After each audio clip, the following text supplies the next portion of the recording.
All right, y'all. Welcome back to The Problem With. And today we're in the section of The Lies We Tell. I'm your host, Luis. I'm a teacher, veteran, and someone who's really tired of being lied to by the people who act like they're defending life, when really, they're just trying to control it. Today's lie? The GOP is the so-called pro-life party.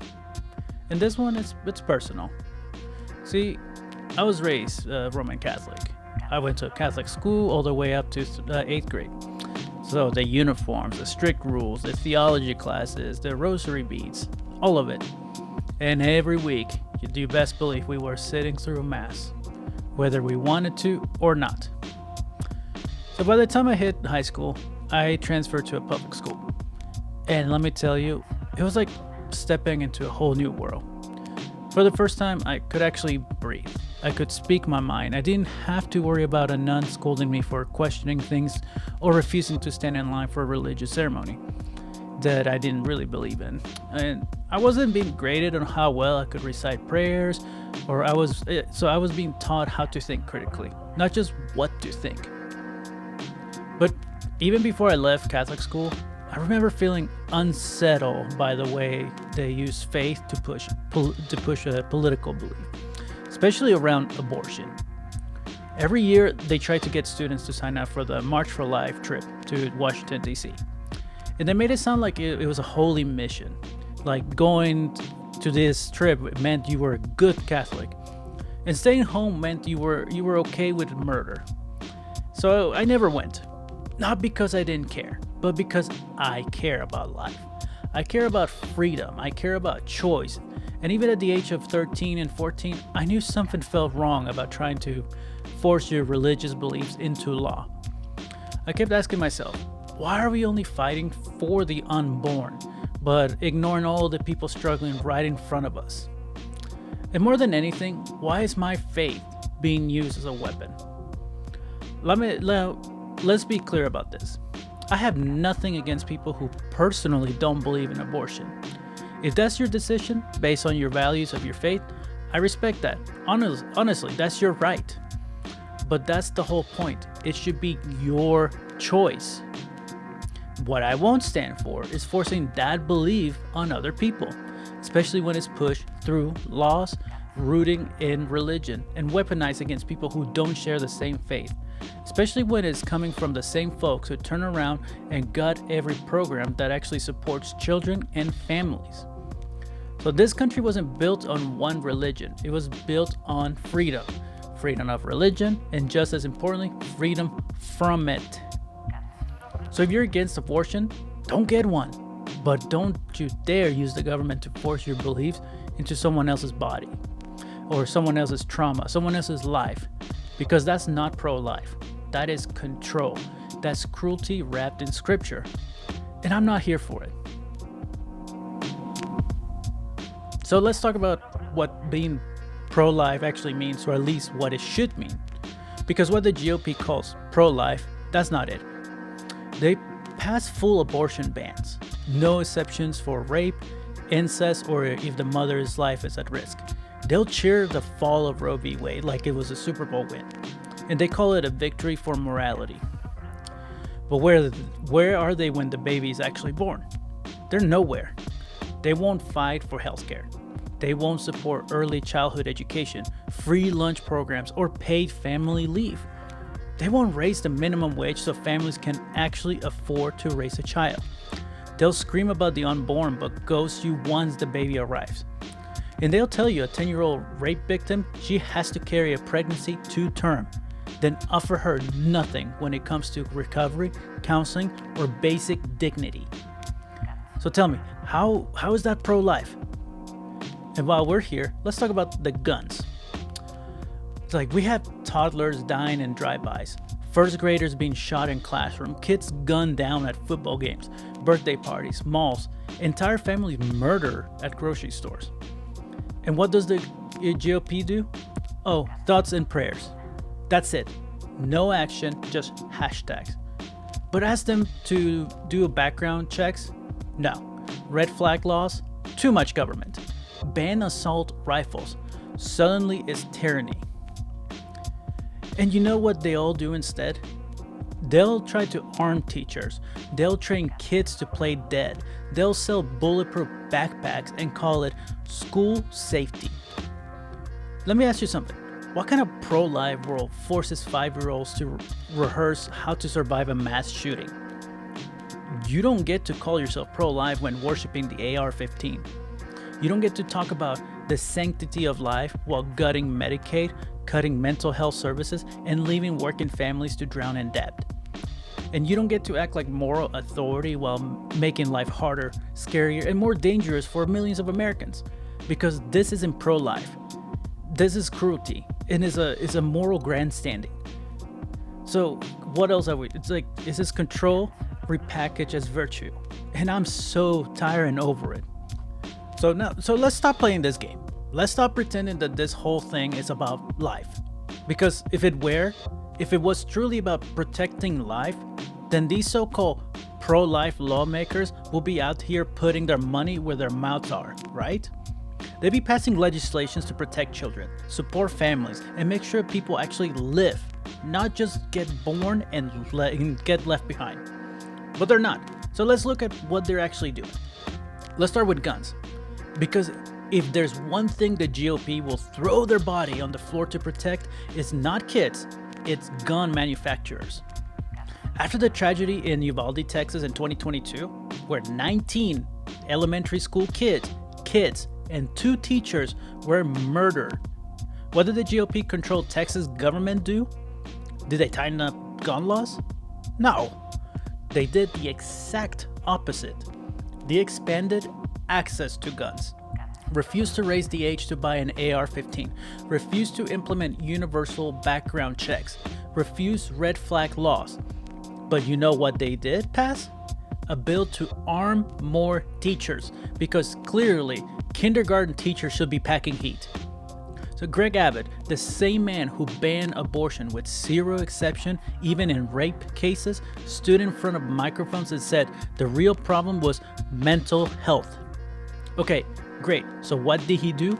He slashed over $200 million from the state's mental health budget. Texas now ranks dead last in access to mental health care. That's not pro-life. That's pro-headline. That says something nice for the cameras, then do the exact opposite behind closed doors. Now let's talk healthcare. You know, the thing that keeps people alive. The GOP has spent over a decade to try to kill the Affordable Care Act. They try to repeal, defund, and undermine. You know, you name it. Why? Because it's quote-unquote socialism. So never mind that over 10 million children relied on Medicaid or CHIP, programs that GOP repeatedly targets when they push entitlement cuts. And who gets hurt? Kids, elderly folks, people with disabilities, pregnant women, the exact people they pretend to fight for. Oh, but they'll turn around and say, we're just fighting for fiscal responsibility. Oh, really? Because when it's time to give billionaires a tax break or throw another $800 billion at the Pentagon, suddenly the checkbook is wide open. Now let's take a field trip to Mississippi again. One of the first states to ban abortion outright after Roe v. Wade fell. Zero exceptions, no mercy, total ban. But let's ask, what kind of life are these people being born into? Mississippi has the highest infant mortality rate in the country and one of the worst maternal mortality rates, especially for Black women. Bottom 5 in education rankings and refused Medicaid expansion, leaving hundreds of thousands uninsured. Dozens of rural hospitals on the brink of closure. So what exactly are you forcing people to give birth into? A system that won't feed them, won't educate them, won't heal them, but will punish them for being poor. So, someone make it make sense. And then there's food assistance. During the global pandemic, when families were lining up at food banks, when school lunch was the only meal for some of these kids, the GOP fought to add more restrictions to SNAP. They wanted more work requirements, less access, and more red tape. They literally argued that if you don't work enough hours, your kids should not eat. Meanwhile, they were passing tax cuts for corporations that laid off half their workers and CEOs with private jets. You tell me, how's that pro-life? You'll starve kids before you raise taxes on the wealthy. You'll criminalize single moms before you ask billionaires to chip in. You'll ban abortion, then ghost the child you claim you're protecting. And let's not forget, obviously, public schools. They'll ban books. They'll scream about quote-unquote woke curriculums. But will they fund teacher salaries? Will they fix the crumbling school buildings? Will they invest in mental health counselors for free lunch? Hell no. Instead, they'll push for school vouchers, funneling public money into private religious school while gutting the system that educates everyone else. That's not pro-life, that's privatization, that's control.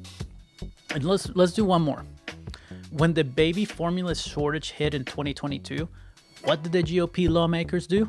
They voted against emergency funding to deal with it. They voted against making sure babies had food. And you can't make this up. This is not about values. It's about life. It's about control. It's about keeping power in the hands of the few by convincing just enough people that banning abortion makes them righteous, even as every other part of their policy hurts real people. This isn't a movement to protect life. It's a movement to punish women, to enforce suffering, to cling to power no matter the cost. They're not pro-life, they're pro-birth, they're pro-gun, they're pro-rich, and they're pro-control. But life requires work. It requires compassion. It requires policy, not just platitudes. And they don't have the spine for any of that. And you know what really pisses me off? It's not just the policies themselves. It's the audacity.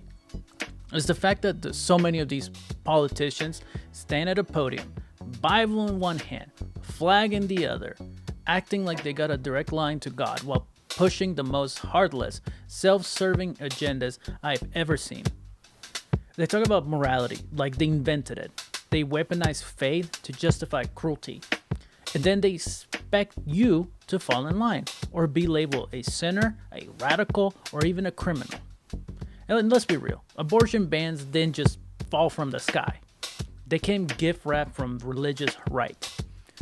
From decades of lobbying by evangelical leaders, megachurch pastors, and ultra-conservative Catholics who decided that if they couldn't get people to live by faith, they make them live by force. So they turned pulpits into political rallies. They replaced the Sermon on the Mount with Fox News talking points. They traded compassion for control. And now, we got entire states being run like mini theocracies, where your rights depend on whether or not they align with someone else's religion, mainly Christianity. So where religious freedom means you are free to believe exactly what they do, or else. Now, before you start twisting my words, let's make something clear. Religion isn't the problem. Faith can be beautiful. It can be powerful, or it can be healing. Religion has comforted the grieving. They have fed the hungry, lifted the broken. It built communities, inspired music, fueled movements for justice, from civil rights to ending apartheid. Apartheid, my bad. The problem isn't religion itself. Religion is the religion fused with political power. Because where religion becomes law, it stops being a belief and it starts becoming a weapon. Jesus didn't walk around talking about tax breaks for the wealthy or banning books in libraries. He wasn't at the temple steps screaming about immigrants or lecturing women about their reproductive choices. What Jesus did was healed the sick for free. He fed the hungry, no conditions, protected the outcast, not the empire, flipped the tables of the rich and powerful, literally. And yet the same people today who scream, well, why would Jesus do? Are the ones cutting food stamps, slashing healthcare, cheering executions, criminalizing migrants, and walking right past homeless veterans on their way to Sunday service. Tell me again, how's that Christian? You want to ban abortion because, quote-unquote, life is sacred? Okay, but then why do you support policies that lead to trauma, poverty, and early death after life is born? Where's the outrage for the kid locked in a cage at the border, the mom who can't afford prenatal care, the trans teen bullied to the edge of suicide, the child murdered in a classroom while with a legally purchased assault rifle. Where's the moral panic for those lives? You want to know the truth? They don't care, because those lives are inconvenient. Those lives don't make for easy slogans. Those lives require empathy, not just doctrine. Their version of Christianity only extends to the fetus, not the family, not the refugee, not the poor, not the incarcerated, not the queer kid, not the black child, not the disabled adult. Because this was never about faith. They don't want morality. They want obedience. They don't want justice. They just want dominance. They hijacked religion to build a political machine. And they made a mockery of faith in the process. Me, I didn't walk away from God. I walked away from the hypocrisy. I left behind the sermons that told me modesty matter more than mental health. I left behind a quote-unquote Christian leaders who defended guns harder than they defended children. I left churches where love was conditional and truth was censored. Because let me say this plain and clear. If your religion leads you to hurt people, to shame people, to legislate bigotry and call it a holiness, that's not faith. That's fascism. And I won't pretend otherwise. This country was never supposed to be a church. It was founded on freedom, not a single faith.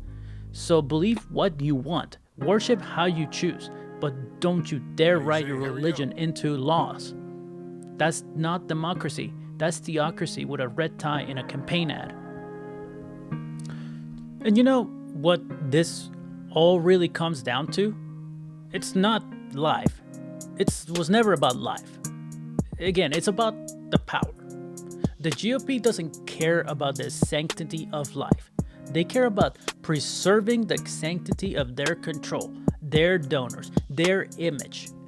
They built their whole political identity on this twisted, selective version of pro-life. And that stops caring the minute the baby takes a breath and starts needing food, housing, healthcare, and a public education. And I've seen this firsthand. Not on cable news, not in some think tank report, but in my own classroom. As a teacher, I've had students come to school with nothing in their stomachs but a bag of chips they got from the gas station. I had to keep snacks in my desk just to help a kid focus long enough to make it through second period. I taught kids who sleep in cars or outside on benches, who take care of their younger siblings, and kids who take care of their younger siblings because mom works the overnight shift and dad isn't in the picture, who show up every day with trauma in their eyes and still try to smile through it because school is the only safe place they've got. And you know what we're told? Well, we don't have the budget for that. We can't afford universal school meals. We need to tighten up our belts on social services. But somehow there's always money for tax cuts, always money for another corporate stadium deal, for bailing out airlines and oil companies, for paying consultants millions to tell us that the public sector should do more with less. I've said in district meetings where we had to justify every penny for arts and music programs, where we were told that kids don't need band or theater or guitar or vocational training because that wasn't essential. But then I turn on the news and see the state handing out tax incentives to developers building luxury condos no one in our community can afford.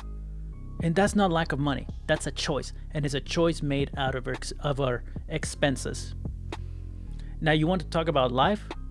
Let's talk about the single mom getting evicted after the rent jumped $400 overnight because her state has no rent control and her landlord knows no one's coming to stop them. Or let's talk about the retired veteran who can't afford insulin on his fixed income because Big Pharma bought off every politician brave enough to say, well, this is price gouging.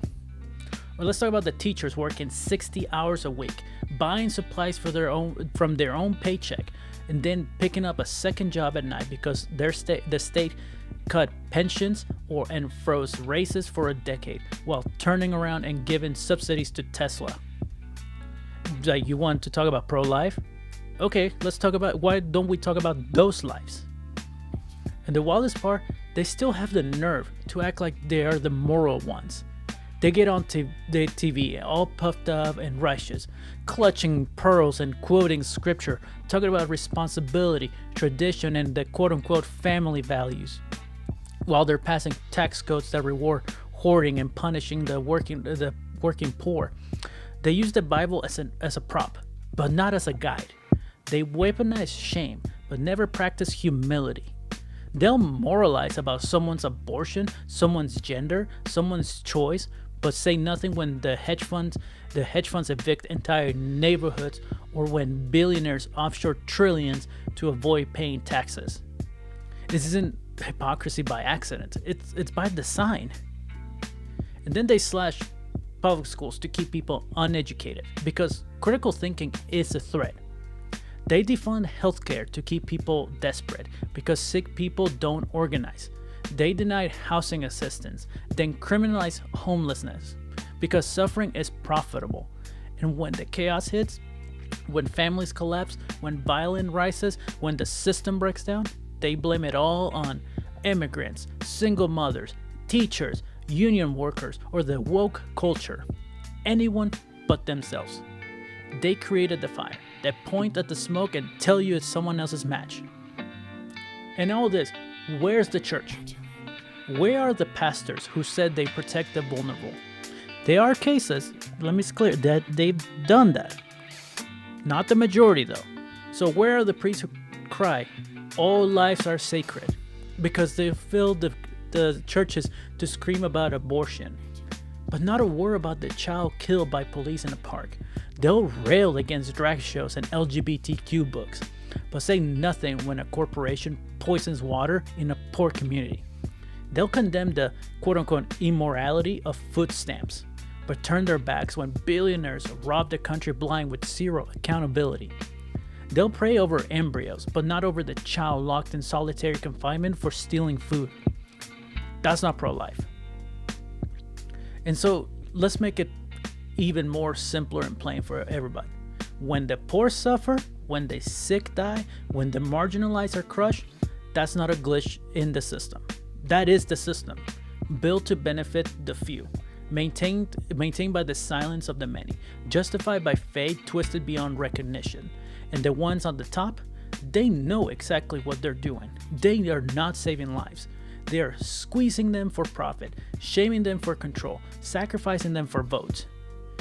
Don't let them hide behind God, because the God I know, he flipped tables, he fed the poor, and he had nothing kind to say about hypocrites in power.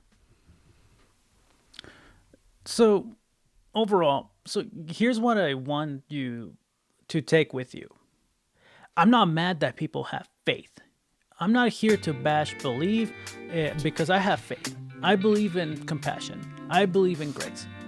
I believe in fighting for the ones nobody else wants to fight for. The poor, the sick, the broken, and the forgotten. I believe in love that shows up in policy, not just prayer. What the modern GOP has done, what too many religious leaders have allowed them to do, is hijack that faith and turn it into a weapon. They've taken the language of the church and twisted it into a political propaganda. They say they are pro-life, but cheer for execution chambers and denied health coverage. They say that they protect children, but they let them starve, let them suffer, and let them die in classrooms while they protect gun profits. They say it is about values, but really, it's not about that. It's about control. Control over your body, control over your rights, control over who gets to live freely and who gets punished for it. That's not holy. That's righteous. That's not pro-life. That's a lie. And not just any lie. It's a lie in God's name. I need you to hold on to that. Especially the next time someone tries to tell you that voting for cruelty is somehow the Christian thing to do. Because let's be real, Jesus never told the poor to work harder. He never blessed billionaires. He never told a woman what she could or couldn't do with her body. He didn't carry a sword. He didn't fund police. He didn't assign a border wall. He instead flipped tables. He fed the hungry. He healed the sick for free. He welcomed outcasts. He challenged power. He stood in front of corrupt leaders and called them out. That's the Jesus I know. Not this version they prayed on campaign ads, waving a Bible while denying food assistance. Not the one who votes to ban abortion in the morning and votes to cut school lunch programs by lunch. And if your church, your governor, or your favorite talking head is preaching hate, stripping healthcare, ignoring violence, and calling it faith, you've been lied to. We all been lied to. But here's the good news. We don't have to keep believing them. We can choose better. We can choose a version of faith that lifts people up, not break them down. We can choose policies that nourish life, not just punish those already struggling to survive it. We can choose a world where pro-life actually means feeding the hungry, healing the sick, housing the homeless, protecting kids from bullets, not books, and giving every person the freedom to make choices about their own damn body. Because that's what life is actually about. And if anyone needs a reminder how Jesus felt about people who pretend to be holy while doing harm, let's end with this. It's because everybody loves to quote the Bible, especially this. Let's start with Matthew chapter 23, verse 27. Woe to you, teachers of the law and Pharisees, you hypocrites. You're like whitewashed tombs, which look beautiful on the outside, but on the inside are full of the bones of the dead and everything unclean. That translation, you might look good in a suit. You might sound polished behind a podium. You might quote scripture with a smile. But underneath, it's rot. It's corruption. There's nothing holy about it. Here's one more, just to bring it home. Isaiah chapter 10, verse 1 through 2. Woe to those who make unjust laws, to those who issue oppressive decrees, to deprive the poor of their rights, and withhold justice from the oppressed of my people, making widows their prey, and robbing the fatherless. So you want to talk about pro-life? Start there. So this has been Problem with the Lies We Tell. I'm Luis, teacher, Marine Corps veteran, and someone who believes that faith should liberate, not legislate. And if this episode made you uncomfortable, good. That means you're listening. That means you're awake. That means there's still hope. I'll see you next time.